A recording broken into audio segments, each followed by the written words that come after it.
That was terrible. That was crap. That was garbage. This place sucks. Overreaction Monday. All right, Chris, before you get started, some Overreaction Monday news. Oh.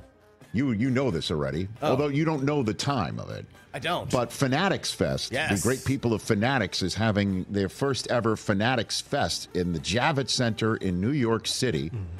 It is, it's August 17th, 4 p.m. Eastern Time. Nice.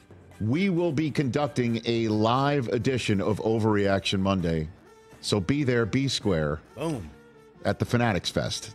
Nice. That's how we're rolling. Yeah, very, very excited for this. And that, by the way, will be the return of the weekly version. Yes, we're back in a weekly We're cadence. back. Kicking it off at Fanatics Fest in New York City. Can't wait. So there's that. That's going to be very exciting. So I can book plane tickets now, right? Okay, got it. Yes, you can. Hey, everybody. How's it going? Mike, it's always great to see you, man. Good to see you. I'm watching Steeplechase. Hey, did you see the latest of Brandon Aiyuk over the weekend, huh? Not looking good. Brandon Aiyuk is not going to play a single down for the 49ers this year. Why do you know what you sound like? You sound like parts of the political landscape rooting for a recession. You know what I mean? I'm rooting for him to end up on a team that I root for. That's what's happening. You know, he's not going to be a Patriot. Why not? Never. What do you mean? He wants to win a championship this year, if not next. Come on now. Well, he could go to a team with a history of winning That's recently, a total overreaction. A complete and total. Not going to do what he did. Maybe ever. How's that? That's less of an overreaction I'm saying than he this. can get traded this week. That's what I'm saying. No, I'm not saying he's going to sit out. There's not going to be a trade. Why he's would playing they football trade this him? year, just not for them. Why would they take? Because he doesn't want to be there because they're not paying him what he's worth. But he's under contract, and if he wants to play football this year and be paid for that right. Rich, it's only a matter of time before the NBA system of getting out of a situation that you do not want to be in bleeds into the NFL. We are so close. I don't think this is going to be it.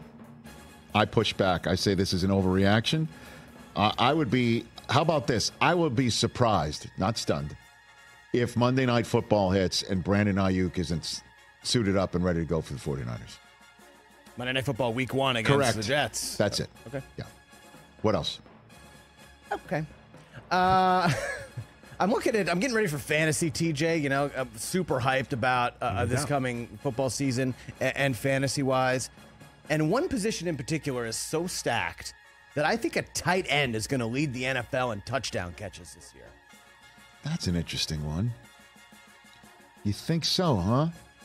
I'm looking at Dalton Kincaid in Buffalo, Trey McBride in Arizona, obviously Travis Kelce, Sam Laporta coming off of his T.J. Hawkinson if he's healthy, Kittle. Hawkinson coming back healthy. Yeah. When Brandon Aiyuk gets traded, George Kittle is going to be the number one guy in San Francisco. Tight end is so stacked, it's not even funny. You want to call your shot and which one it's going to be? Because I'll buy it. I'll buy it. I'll buy it. Might be Travis Kelce. I think so. Might be a guy that wears 87. How about that? I'll say this is not an overreaction. I don't think that's out of the realm. I still think it won't happen, but I'm not going to sit here and say you're out of your mind for saying it. May I interject? I think he's out of his mind for saying it. Okay, so what do you think, CD or Justin Jefferson? What are these wide receivers, man? CD, Jefferson, Puka, the number one player in the NFL as voted on by the players of the NFL. But let's light a candle for Puka's knee that's apparently week to week, but not serious. You know, Cooper Kupp could be back. Like, I mean, tight end, there's a lot of good I tight know. ends, You've got a deeper end of a wide receiver pool, and they're the ones who can take the top of a defense off as opposed to be a red zone threat or somehow, some way thread a needle from the 30 line in. Plus, they're the ones who are going to complain more than the tight ends when they don't get the ball, too. I'm not going to sit here and say that that after all of the speed burners being added to the Chiefs' offense that Kelce can't still lead the league in touchdowns. Look, I'm not saying you're wrong, Chris, because you're probably right. Jake Ferguson probably will lead the NFL. See, that's what I'm saying. So, okay. The more I think about it. By the way, Brock Bowers been added to this mix now. Right? By the way, last year it was 13. Not a lot. Not out an To lead the outrageous league, number. you're saying. Led the league. Mike Okay. Evans and Tyreek Hill had 13. Sam Dalton Schultz, Laporta was did you only a mention couple him? back at 10. What else? Okay. Rich, we hit it on the top of the show, and I got to hit it again. The players got it so insanely wrong in the NFL Top 100. Just looking at the top 10 list was not even close to what we had talked about on Friday. And again, because I did the list and we discussed McCaffrey was 3? But we did this. Was anyone watching games? Chris, we did this based on the playoffs as well.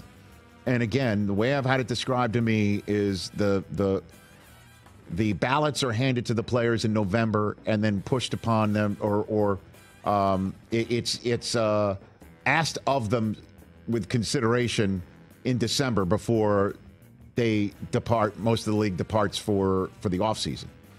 And so most of the votes happened in November and December. But that said, I still think this is not an overreaction. I don't know. I mean, I'd love to compare my list here. I had Hill 10, by the way. Yeah, I had him 10. I thought that was pretty fair, too. Well, because he didn't have he got hip drop tackled, and the Monday Night Football game in December wasn't the same after that. And then, obviously disappeared in the playoffs because it was negative 20. But Crosby 10, Kelce 9, TJ Watt 8. So I guess JJ's got a lot of some more text to some friends of his. Trent Williams 7, Chris Jones 6. I had him as the highest defender. Garrett 5, Mahomes 4, McCaffrey 3, Lamar 2, and then Tyreek 1. But even to your point that a lot of this voting was done in November, McCaffrey was on a touchdown streak. It was ridiculous. Yeah, no, week 17, the one that was, that crushed a lot of people because it was the fantasy finals. I'm one of them. He got hurt in that game in Washington where I thought he was just going to dominate and lead me to a championship, or at least dig me out of the hole that David Njoku and CeeDee Lamb had already placed me in before there was even a down played on a Sunday. Everybody remembers this fantasy finals from last year, I'm sure. But I'm with you, Chris. What else you got? Well, Chris, just one last thing there, though. If we're looking just statistically, right? I know Mahomes is the best player, but he finished the second fewest touchdowns he's ever had and the most picks. So and I'm last not year, saying he shouldn't be one, but sure. Again, it was probably not his best season. To your point, when most of the votes were compiled by his peers, this was at the very height of the Chiefs are not going to be able to flip a switch, and they're very vulnerable, and let's take them out. I mean, Christmas Day, they lost at home to the Raiders. They couldn't stop Zamir White. They couldn't score, and they had problems. True that. What else, Chris? All right, I'm thinking about this more and more, and I think I'm coming around. Derrick Henry's going to lead the league in rushing yards this year. I think it's almost inevitable. I don't think that's an overreaction McCaffrey led either. last year with a 1,400 and change. You telling me Derrick Henry can't get that this year behind that Ravens line? Right. I just don't know if he's going to. How about this? I don't know if he's going to run it as much. Lamar's going to run it too a little bit. And Keaton Mitchell, let's hope, knock on wood, is going to come back at some point, right? Even if he gets 80%, though. I mean, he's Talk about still thunder getting and lightning. 6-7 yards down before he even gets touched. I agree. I can't wait to see what he does in Baltimore. I can't. You know him. You know where you had me at hello here. I know. You know I'm not I've going to. just been thinking about it more. I'm not going to sit here and say you're completely overreacting. It would be great, by the way, too, at age 30, for him to say to everybody that believes in this axiom and all the front offices around the National Football League, guess what? I'm a freak of nature, right? And you're not. I know it's not a crazy limit either. He was second last year, but he was 300 yards behind McCaffrey. Well, McCaffrey was off. McCaffrey was 1459, and Derrick was 11. I'm with you. So I don't think that's. I know he was second, but still. I'm with you. All right. I got you. Couple more. Yep. We're in the age of offense, as we know, right, in the National Football League. Do you know what the record for total team points in a season is, Rich Eisen? Is it? It's not the Vikings of the. No, Peyton Manning's first year in Denver. Okay. Really? 606. Okay. It's going down. Some team is going to score 600 plus, set the record, team points this season. Which team? Give it to me. Cowboys. Please. No, honestly, my first inclination was Miami. Yeah. That would be mine too. It was one of my first thoughts, but I don't see why. I mean, assuming he doesn't get traded to the Patriots, I don't know why the 49ers can't do it either. I'll just push back and say, it's a lot. 600 is obviously, obviously I just a think lot. at this day and age, doesn't it usually take a couple weeks for offenses to start like clicking too these days, right? That defenses have the upper hand to begin a season. Mm-hmm. I'll call this an overreaction, say that won't happen. I like to point out that when I just kind of jokingly said the Cowboys and you looked at me and said, please, you know who led the NFL in points last year, right? Dude, Cowboys good. I'm just saying. You kind of dismissed it. I did dismiss it. Really, I did dismiss it because I don't know, man. I just don't believe in this all-in strategy. I don't believe it. And I think Chris's point is that he made last week is, yes, you can throw out 22 guys that win, nominations for Pro Bowls and All Pros, but what about the next 22? What if one of these guys goes down? Yeah. Which may happen. I hope it doesn't. And I want Dallas in the playoffs. NMU, next I want up. Dallas in the playoffs. I mean, no question I want Dallas in a win-or-go-home game in January. Good or bad, Dallas is good for business. All right, last one. Mostly bad. Last one. Basketball men's quarterfinals start tomorrow. With every major U.S. star has won gold. You guys realize that? Simone's won gold. Katie Ledecky won gold. Noah Lyles won gold. Scottie Scheffler won gold yesterday. Yeah. If men's basketball doesn't win gold, why do you go negative? A black eye on their whole careers.